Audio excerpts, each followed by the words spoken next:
Abahanga bemeza ko amakimbirane yabayeho kuva ikiremwa muntu cyagera ku isi ndetse ko bisa naho atazigera arangira. Kuba abantu badateye kimwe, batavuga ururimi rumwe cyangwa se badakora bimwe bishobora kuba intandaro y'amakimbirane. Ariko se ni gute nakumira amakimbirane? Nayakemura nte? Ntahandi wakura ibisubizo by'ibi bibazo uretse mu kiganiro ejo. Iyumvira inkuru zibanda ku makimbirane yo mu miryango, amakimbirane aturuka ku gushyira abantu mu gatebo kamwe ndetse n'amakimbirane aterwa no kuba hari ibyo abantu batinya kuvuga, maze usobanukirwe uko wayakemura. Ubundi cyambere n'ubwumvikane kandi bikaba kuvugisha ukuri. Iteka mu rugo mutumvikanye ngo muvugishanye ukuri, ntabwo amakimbirane abasha gukemura. Kuri kiri kiganiro ejo kuri radiyo ijwi ry'Amerika ni ku 104.3 FM.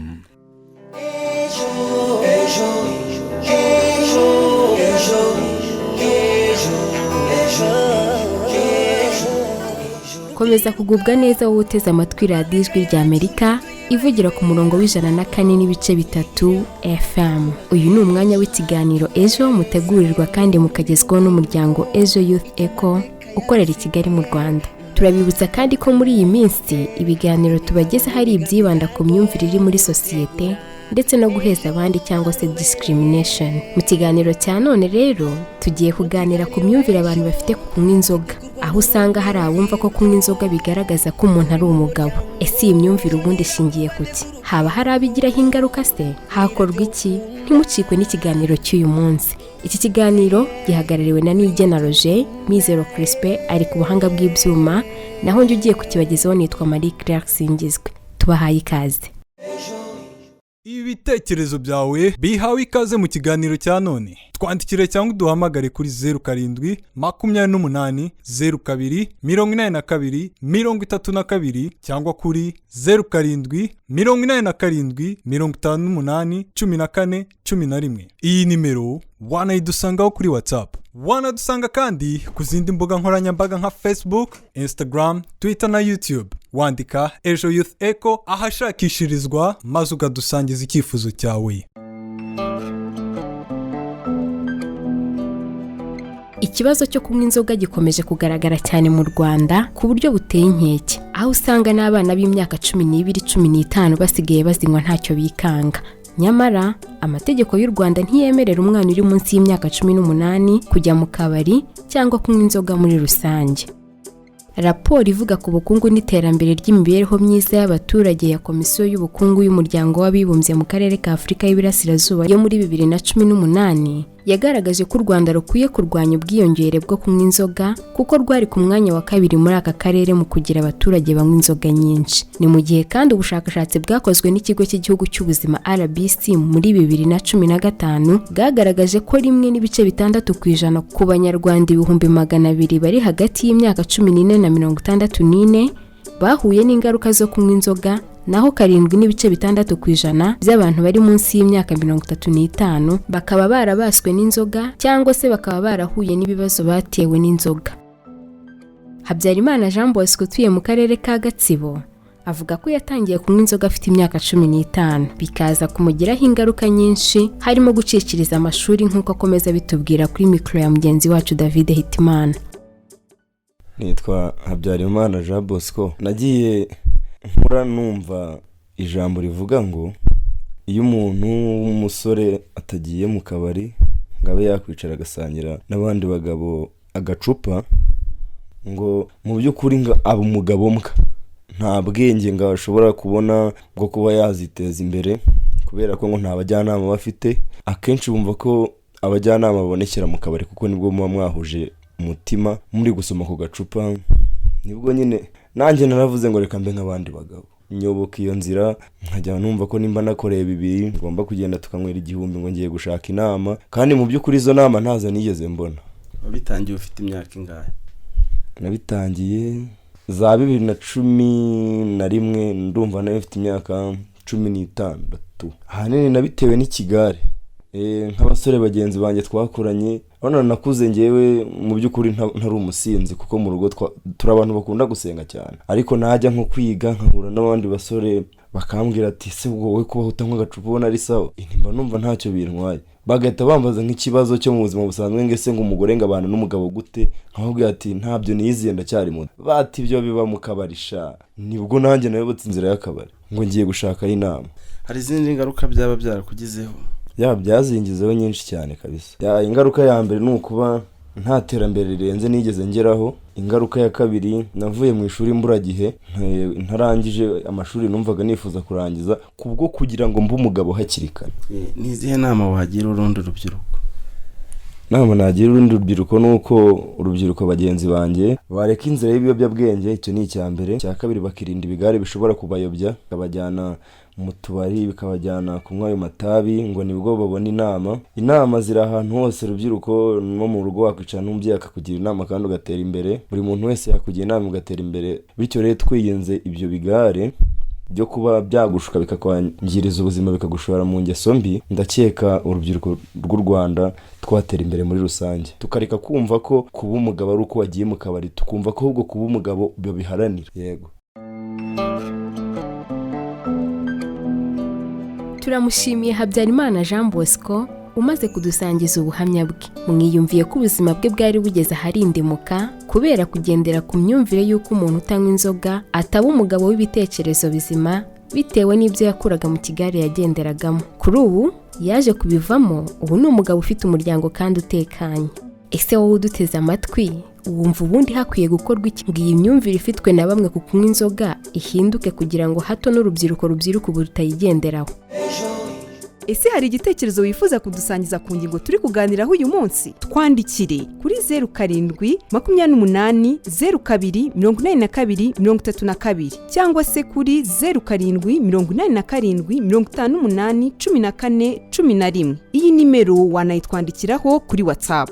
Wanadusanga kandi ku zindi mbuga nkoranyambaga nka Facebook, Instagram, Twitter na YouTube. Wandikamo Ejo Youth Echo ahashakishirizwa maze ukadusangiza icyifuzo cyawe. Twibutse ko icyari ikiganiro Ejo uri kumva ku murongo w'104.3 Radio Ijwi rya Amerika. Mu kiganiro cy'uyu munsi turi kuganira ku myumvire abantu bafite ku kunywa inzoga, aho usanga hari abumva ko kuzinywa bigaragaza ko umuntu ari umugabo w'ibitekerezo bizima n'ibindi.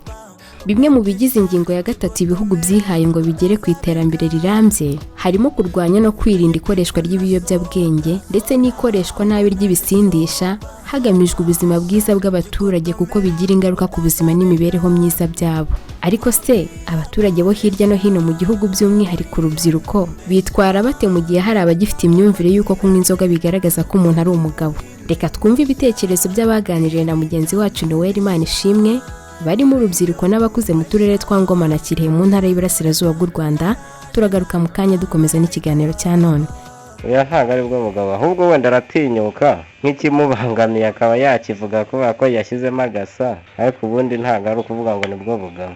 Utanywa inzoga twavugana iki? Umva nyine muri inshuti uba utazinywa, icyo gihe birangira bakubwira ati twavugana iki, niwe kugira ngo dukomezanye urasomaho wowe nkanya udasomyeho reka da, ubwo utayinyweye muhita murangiriza barakubwira ati wowe kugira ngo ube nkatwe usomeho nawe w'umugabo, ubwo udasomyeho biba birangiye. Icyo gihe iyo wasinze ni kwa kundi nyine ubujura buba usambanya ibintu nk'ibyo. Inzoga ubundi ni ikintu kibi, bajya mu busambanyi kandi ikindi cya kabiri nta ejo heza, nta terambere baba bafite. Ni irari kandi igendanye n'ubwihebe. Kandi ikindi nanone urebye urubyiruko ahenshi na kenshi, urubyiruko rw'iki gihe nta mafaranga dufite, ntabwo ari ibintu by'ibanga.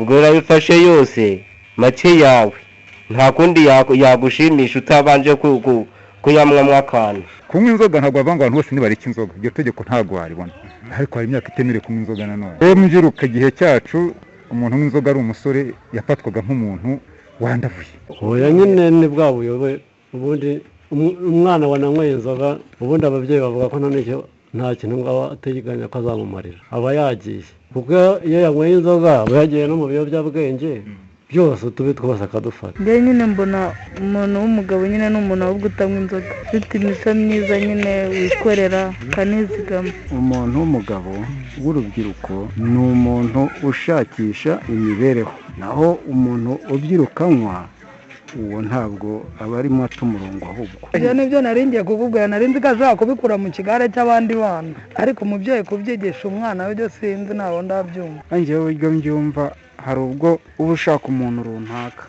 avuga ati uriya muntu kugira ngo mubone ngire icyo musaba, akunda kunywa, nzamugurira dusangire hanyuma mukureho cya kintu nashaka kumubaza, urwagwa cyangwa na za nzoga bajya banywa z'ibyuma vuga turiya nikakunda bijya bibaho cyane ukajya ahantu wenda hari urubyiruko ugasanga ntiwisanzemo kubera ko wowe utanywa bya bintu bo banywa bakaba banaguhinda tugirayo urabona nk'uyu mwana se yabyiruka anywa ntabwo kunywa inzoga ari bwo bugabo mu biganiro nyine inshuti mbi baba baragize inshuti mbi umukobwa we kenshi bakunda n'ibiriya nyine bagira inda z'indaro abahungu ugasanga yavanye mu ishuri na minervari itabuze ashwara ari waba ahubwo abiba utuntu atwara kubera nyine ibyo biyobyabwenge iyo agiye mu nzoga n'ibiyobyabwenge bindi n'amatabi byose biraza akiri muto. turabashimiye aba badusangije ibitekerezo byabo.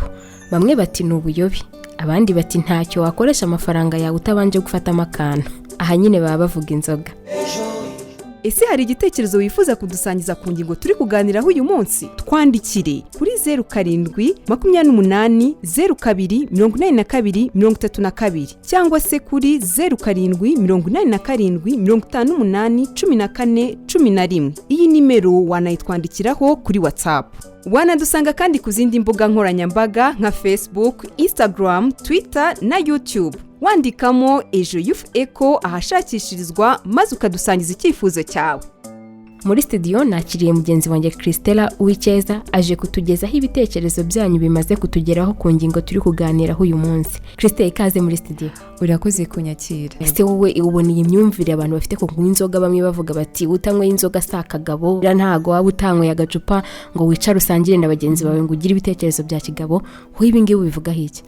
Icyo mbivugaho cyambere cyo nkuko twari turi kubivugaho ni imyumvire. Kuvuga ngo abafite ibitekerezo, aho tubona afite ibitekerezo suko bose bavuga ko banywa inzoga. Hari n'abanywa bidasembuye. Ko iyo biza kuba ari ibyo, nta muntu utanywa agasembuye.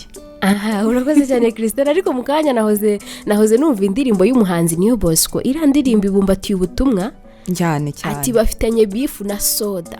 Oya ntayo igomba kuhaba. Ati ma peer pressure.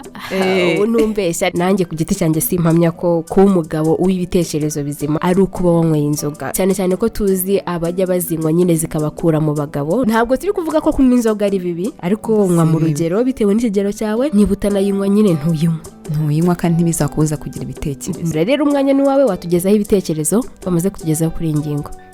Twihuse, Hakizimana Ezekiel uherereye mu karere ka Nyamasheke yagize ati kuba umuntu anywa inzoga ntabwo ari byo bigaragaza ko uri umugabo. Ni imyumvire idafite aho ishingiye.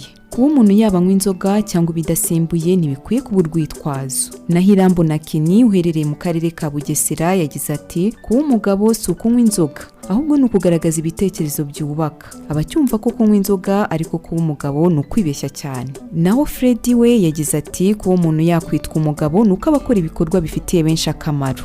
Naho Harerimana Jean Paul uherereye mu karere ka Nyarugenge mu murenge wa Nyacyonga yagize ati urubyiruko muri ibi bihe byaguma mu rugo ntibirinde gukoresha ibiyobyabwenge n'ibisindisha. Bakunzi b'ikiganiro mudukurikiye, ibi nibyo bitekerezo tumaze kwakira, ariko namwe mukomeje kudukurikira mukomeze mubyohereze, tuzabiheraho ubutaha. Claire wakomeza n'ikiganiro. Urakoze cyane Christelle, ngaho genda rero usome ku mazi, turasubira mu kanya utugezaho ubutumwa bwakugezeho buvuga ku kiganiro cyatambutse ubushize. Ese hari igitekerezo wifuza kudusangiza ku ngingo turi kuganiraho uyu munsi? Twandikire kuri 0728028232 cyangwa se kuri 0787581411. Iyi nimero wanayitwandikiraho kuri WhatsApp. Wanadusanga kandi ku zindi mbuga nkoranyambaga nka Facebook, Instagram, Twitter na YouTube. Wandikamo Ejo Youth Echo ahashakishirizwa maze ukadusangiza icyifuzo cyawe. Inzobere mu mitekerereze ya muntu zivuga ko ubwonko bwa muntu bukomeza gutera imbere kugeza agejeje nibura imyaka 25, bityo ko kunywa inzoga kare bibusubiza inyuma. Twaganiriye na Madamu Usabimana Hawa, inzobere mu mitekerereze ya muntu, maze atubwira ko nubwo nta myaka myiza ihamye yo kunywa inzoga iriho, ariko ngo byibuze hejuru y'imyaka 20 ibitekerezo n'umubiri w'umuntu bishobora kwakira ingaruka yahura nazo. Ese ni inama ki inzobere mu mitekerereze ya muntu igira abagifite imyumvire y'uko kunywa inzoga bigaragaza ko umuntu ari umugabo? Buyinywa kubasha kumenya ikigero afatiyeho aba ari umugabo, kuko nyine wabasha no gukora maîtrise ku giti cye kugira ngo atarengera bikaba ibibi. ariko ahanini umuryango mugari nyarwanda bikoresha kubera ko iyo wayinyweye nyine igasa nk'uyigukura mu mitekerereze yawe isanzwe ituma ukora ibintu bidasanzwe kuko biragaragara yuko nyine iyo ntera imaze kuba ndende. Icyo nagira urubyiruko rero inama ni ukumenya ko atari bwo butware pe, nabo ubwabo bakareba nk'uwagiye muri ibyo bijyanye niba no kunywa inzoga n'ibisindisha cyane. Uyu munsi wa none harimo amashuri yananiye kandi dufata ishuri nk'ikintu gishobora kugufasha ejo hazaza. Harimo abo uyu munsi wa none byabayeho akaramata kugeza ubwo kugira ngo azave muri ibyo biyobyabwenge muri izo nzoga bisaba kugira ngo bamujyane mu bigo ngororamuco. Urumva ko biba ari ikintu gisa nkaho ari kibi, kandi buriya nuko tutareba neza cyane ikintu sosiyete yarwanyije yanze akenshi biba kigaragara ko cyabaye kibi. Abantu bose hirya no hino barabihagurukiye barabireba kugeza ubwo banavuga ati umuntu ukwiye kwinjira mu kabari agomba kungana gutya, cyangwa umuntu wagize gutya bigenda gutya, ahubwo ngo n'abantu baratunga urutoki wa mwana wa mujene wavugaga uri muri icyo kintu. Icyo gihe ubwo kiba cyabaye ikibazo. Abantu bagira inama rero yuko umuntu ashakisha uburyo yabivamo, ariko birananirana rimwe na rimwe biragorana, biba byamaze kuba nk'ikiyobyabwenge nyine nk'uko nabivuze. Aba navuga ngo hariho n'abafasha bashobora kugufasha kubivamo. Abantu bize ibijyanye n'ubuzima bwo mu mutwe icyo kintu bagikoraho. Hari ibigo bitandukanye leta y'u Rwanda yagiye ishyiraho bishobora gufasha abantu. Hariho ndetse n'ubu ngubu uyu munsi wa none nyine nko ku radiyo nazo zihari, hariho n'ibitangazamakuru bitandukanye bigenda bivuga ububi bw'ibyo biyobyabwenge cyangwa se uko gusinda cyangwa iki, ariko n'uburyo ushobora kubyirinda ibyo byose. Ndetse buriya hari ikindi tutajya dukunda kuvuga ariko cy'ingenzi, za churches, ama-eglise atandukanye nayo arigisha kandi arafasha. Mvuga nti rero abajene bagenzi banjye, abavandimwe, inshuti, abanyarwanda bakagombye kwegeraho kuwo byananiye, kubishoboye agafatirana hakiri kare kugira ngo bitazamwangiriza, kuko bigira ingaruka nyinshi kandi mbi. Kuko ubugabo bugaragarira mu bintu byinshi byiza kandi bigaragara, ubutwari ni bwinshi. Hari umuntu ugenda akavuga ati nageze kuri iki, niba ari umujene akihambira. Hari uwo mperutse kubona kuri televiziyo avuga ati nakoze umuhanda ndi jyenyine. Nk'ubwo ngubwo rwose ni ubutwari. Uravuga uti ni ikintu kingirira akamaro ariko kikagirira n'umuryango mugari nyarwanda. Ariko ikintu gishobora gufata kikaba ari nawe kigira akamaro cyane cyane wenyine, akenshi kiba ari ikintu kibi, kuko ubundi ikintu cyiza akenshi ubona abandi bagisoromaho.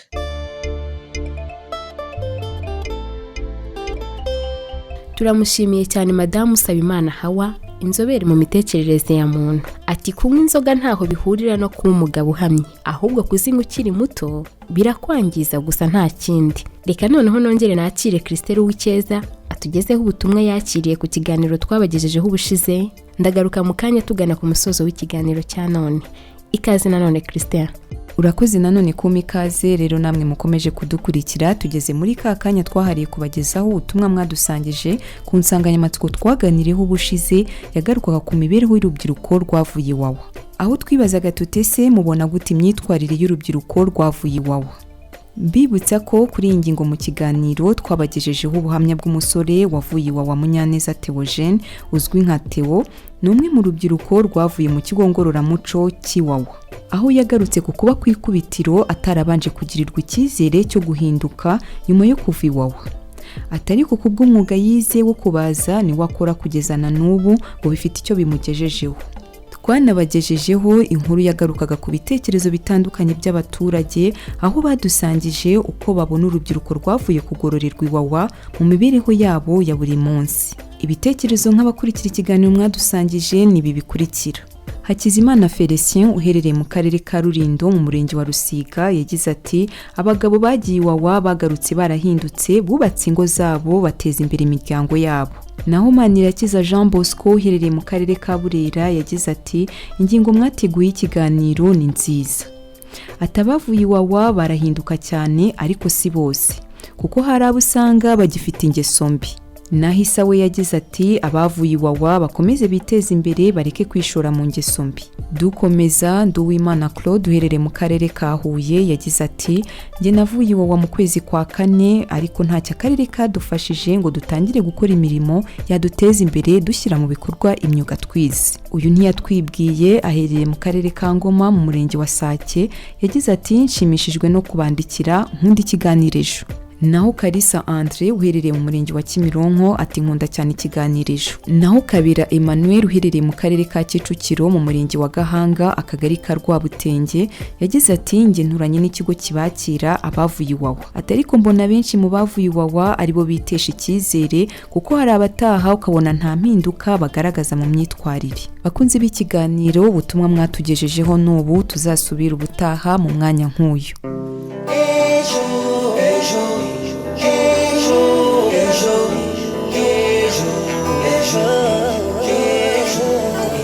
Aha rero ni naho dusoreza ikiganiro cya none cyagarukaga ku myumvire abantu bafite ku kunywa inzoga, aho usanga hari abumva ko kunywa inzoga bigaragaza ko umuntu ari umugabo w'ibitekerezo bizima n'ibindi. Muri iki kiganiro twasobanukiwe ko inzoga zifite ingaruka nyinshi ku mibereho n'iterambere rya muntu igihe cyose zitanyweye mu rugero bitewe n'ikigero cya buri muntu.